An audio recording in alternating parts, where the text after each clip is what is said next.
Hi, my name's Cameron Carlson with AnimeOnLocation.tv. I'm here at Ohayocon 2018 with Miss Rachel Robinson. How you doing? Good. Hello. Hello. Hi, everybody. Alrighty. So how'd you get started in the world of entertainment? In the world of entertainment, well, when you're a born talker, at some point somebody says to you, maybe you want to parlay that into something useful one day.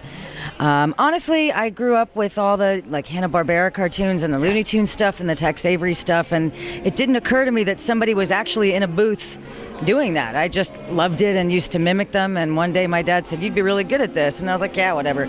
So it didn't occur to me that this could be a career someday, but my whole background is in writing and art, creativity, and I was a little bit shy too. I never really wanted to be on camera, so this is a little weird for me.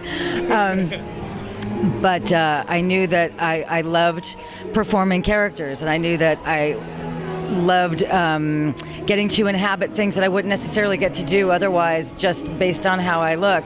So once I realized that this was actually a thing I could do, I started researching who to study with. To me, making sure I was having a base of education was really important. I was a film student in college, and I ended up having to star in my own film because my lead actress bowed out at the last minute, but I enjoyed all the aspects of filmmaking, especially sound production. So I've always been, a very audiovisual thinker.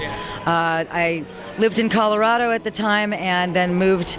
Was home for a summer and took a class, and I said, "Yeah, this is it. This is what I want to do." So when I moved back to LA officially, I immediately signed up for as much as I could.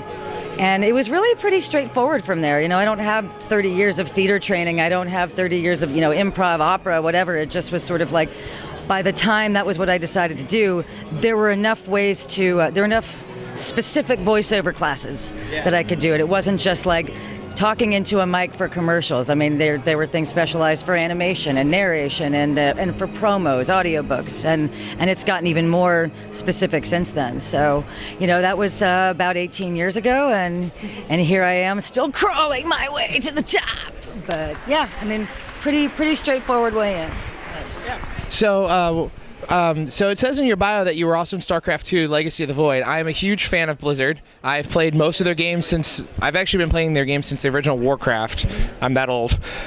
So what's it like to work on that being a voice actor on those projects? I mean, seriously, you got to play against Patrick Seitz and Cree Summers and all these other huge people. So it was like just being in that game. It is. Well, Blizzard's a fantastic company. They treat their employees really well. They treat their actors really well. They have it together. The director on that was Andrea Toyas, who's just a consummate professional and an incredibly nice human being too. And I love her dog. Her dog is always hanging in the studio. Patrick's a dear friend. So that was always fun. In fact, a lot of the stuff that I got to when I was recording, they'd already recorded a bunch of his stuff, so I got to play off him, and that was cool. I mean, the voice talent in this game is second to none. So it's pretty exciting getting to play with these guys, so to speak. I hope they hire me again. I really wanted to be in Overwatch, but it wasn't really anything that was sort of right for me. It kind of didn't, So I'm hoping that more things will come. Maybe there'll be another installment of StarCraft. We'll see. But I think once you're part of that family, usually, hopefully, there may be another way in. You never know. But yeah, because Patrick's also in World of Warcraft too, so that's fun. So it's like a triple threat. I mean, he does everything, and he directs, he writes, he acts, and he's good at all of it. And he's also just really good at humaning. He's just a really, really good person. So this is really about Patrick Seitz, isn't it, everybody? Anyway. We love you too, obviously, because I loved your work, and I, like I said, I actually play StarCraft just as much for the game as I do for the story. Well, what I love about Blizzard, they are so focused on really developing these characters well.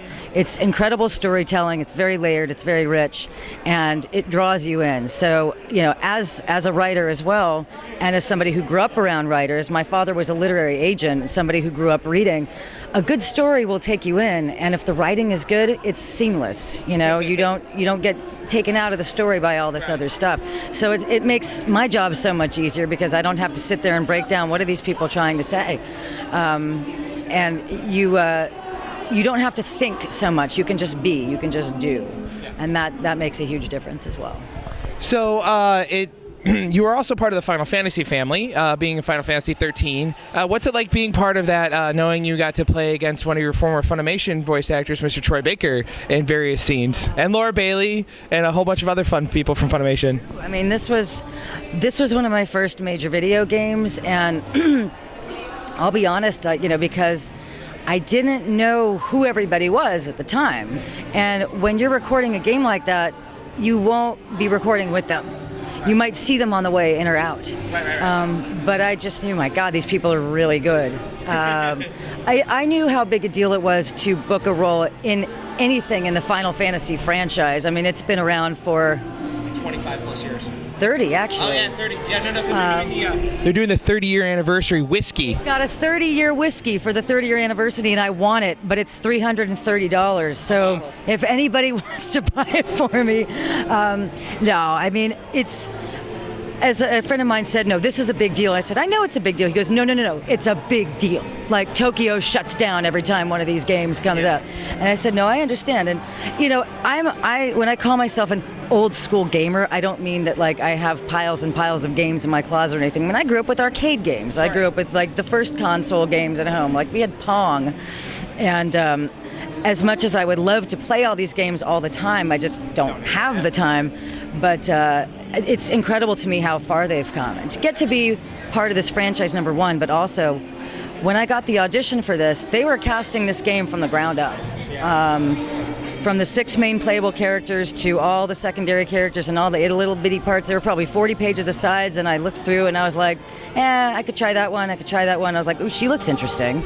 So it turned out to be one of the best things that ever happened to me, because she was different than any other character I'd ever read for or seen. And as it turns out, it's sort of like, the magic keyhole for me. And I love her because she still brings me joy, and apparently she still brings other people joy, and that's a nice thing to be part of. I mean, there's no other character like her. I know she was originally written as a man, so it was kind of cool that they decided last minute, like, you know what, let's make her a woman and we'll just do it differently. So I will always have that. Yeah. Alrighty, and now it also says that you play the piano of all things, which is really interesting that you play. So when I love classical music put into anime, be it new classical music from like Japanese composers or from Western composers. So what's it like when you play? You're in a show that has a lot of piano music, and you get drawn into it. I mean, sitting there, even when I hear something, I'll play it out on the dashboard of my car or whatever. I mean, no, I started playing when I was 6 years old, and it actually wasn't my choice to start playing. My mom saw that I could pick out tunes on the piano and I had perfect pitch. So she was like, oh, duh, piano lessons, even though I was like, no! And I stopped after 10 years just because, I was 16. I had other priorities. I wish I had just switched teachers, honestly. But yeah, I mean, I was trained in all, classical, Baroque, Mozart, Debussy, Beethoven, Chopin, and all that. So yeah, that always will sit here. And when I hear, actually, the last show I was in that had really beautiful classical music, Final Fantasy's soundtrack, stunning, gorgeous. But the last anime I was in that had a similar soundtrack was probably Snow White with the red hair. Yeah. And it just really, really struck me. There were so many elements that reminded me of things that I'd heard. Even some of the standards from the 30s and 40s just kind of made into more classical music. And music is sort of essential to me as breathing, but also is just as important to the structure of any show or film or anime, just because it provides that soundscape and can provide the whole tone. So what's it like? It's great, I guess. I mean, if I don't like the music, it'll take me out of it, even if the music is appropriate. But no, I would say that's the thing I probably connected with most music-wise. And it's hard to find that stuff. I mean, I want that soundtrack, but you can't really get it on Amazon. I guess I'll have to find it in Japan somewhere. Actually, I find a lot, by accident. So you just got to look around. Just keep looking. Yeah.